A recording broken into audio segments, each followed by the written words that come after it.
the stuff. What are we making? Today we're doing sort of like a beef vindaloo. Vindaloo. And the next day you get vindaloo Poo? Yeah. But it's still a good thing.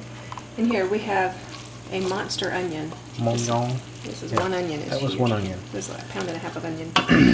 But we've cooked it. We're cooking it in, ideally you'd use ghee, but I used half a stick of butter and some olive oil.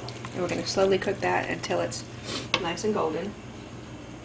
Over here in our spice thing, we've got 1/3 cup of white vinegar. And in there I've already put about a teaspoon and a half of ground ginger. And I've got a teaspoon of salt and a Fresh tablespoon. ground ginger, right? Yeah, oh yeah. You could use the jar ginger. Yeah, right. Tablespoon of pepper, teaspoon of salt. I'm going to do 2 teaspoons of cumin. That's Pensy's cumin, by the way. Yeah, I just buy it in such bulk that She doesn't like putting it in a little jar. she would. I don't You like gotta it. have your special jar. Oh, well, I got these from Williams Sonoma on sale. I wish I'd have gotten the other one. Whoops. I knew I was going to do that too. It's okay, I like cumin. Okay, about 1/4 teaspoon of chili powder. Yeah, just regular. Pensy's.com. Yeah, I guess actually some paprika would be good too. PENZEYS.com. 2 teaspoons of ground yellow mustard seed. Of course, Coleman's is the bomb. Yeah, that's one thing I would not buy Pensy's. Not because theirs isn't, I'm sure, good, but because that's Coleman's been is around since the 1800s. The little recipe I'm looking at calls for like a teaspoon and a half of cinnamon. I've made the executive. Oops, we almost did it. Making the executive decision for about a half a teaspoon. Tina's a cinnamon hater. I love cinnamon. I just don't want it in my meat. Yeah. Some cardamom. Love this. This has just the nicest, freshest lemony smell. How much of that? We'll do a fat half teaspoon. Turmeric, 2 teaspoons. There's a lot of turmeric. Yeah, it is. Oh, that fits in there. 2 teaspoons of that. And I don't remember why I have this in this container. She bought that at World Market. I liked it. Fenugreek, about 1/4 teaspoon. Just a nice, good, clean smell. Yeah, it's a nice, happy scent. Could also put some, what do you call it, ground cloves in there if you had any. I don't. I've also got a couple cloves of garlic in here, crushed garlic as well, but the other bits of garlic we're going to saute with the onions when they get close to being done. Let's see what else. Could probably put a teaspoon of sugar in there, but right now I'm kind of holding off because You just don't want to. I just don't want to.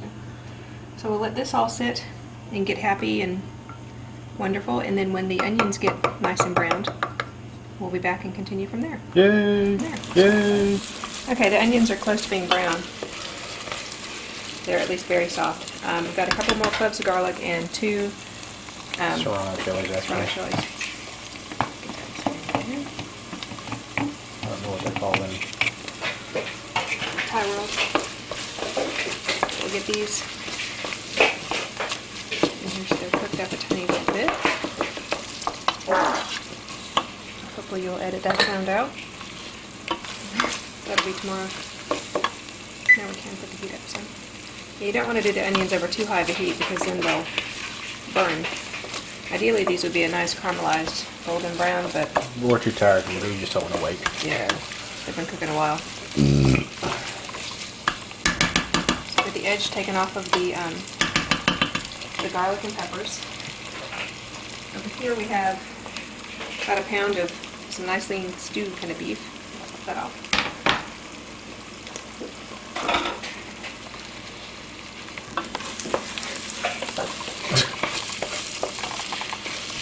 Had a long and bad week.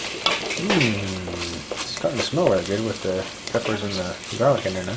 Yeah, Vindaloo is traditionally kind of really hot, which is a good thing. Vindaloo. Vindaloo. Sounds like a name from the Dr. Seuss. Yeah, So now we're going to pour our little spice mixture in. Put little pieces of goodness out of here. Third of a cup of vinegar, huh? Yep. Yeah, Vindaloo, part of the word, the vin part, comes from vinegar. Get that up to a boil real quick. But because of the vinegar in here, it keeps really well. You're basically kind of preserving the meat. Get that up to a I don't think there's going to be a boil. lot of preserving needed. No? I'm hungry. Dang. That would make a good barbecue sauce with the mustard and the vinegar. Yeah? Yeah, we might have to play with that.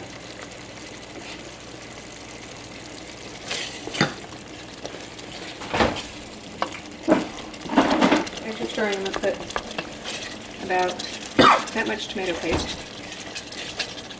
Probably about a teaspoon.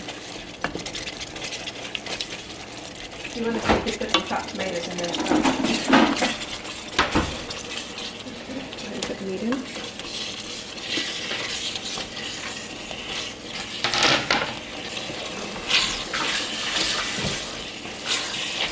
Heat down.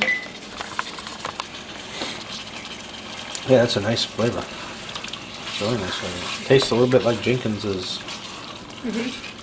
Barbecue sauce. It rocks. Was it just covered? I took one of my clients out to lunch and we had barbecue and he brought up Jenkins. I said, well, you know, there's a bottle in the back of my car. Did you open it up? Huh? Did you open it up for him?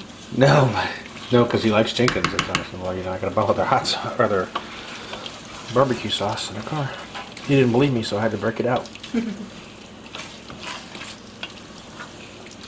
Okay, well now we're going to cover this and just let it cook for about an hour and we'll be back with some goodness. Yeah, yeah. Okay. About 20 minutes ago, 30 minutes ago, put a couple chopped up potatoes in there. Yum. Also wanted a little bit more heat, so we put in some of our super hot red chili stuff. But it, again, it's all a matter of taste. This will be served with either rice or naan. We didn't have naan, so we had just some little pita loaves. And then we've got a cucumber and radish raita that we'll serve it with. This is really good. I think we're going to have to play with this recipe as a barbecue sauce. The mustardness is a good thing. I put a little bit of butter in here also to enrich it some. But that's it. It's really simple, fairly good for you. We're going to go eat. Y'all have fun out there. Y'all have fun out there.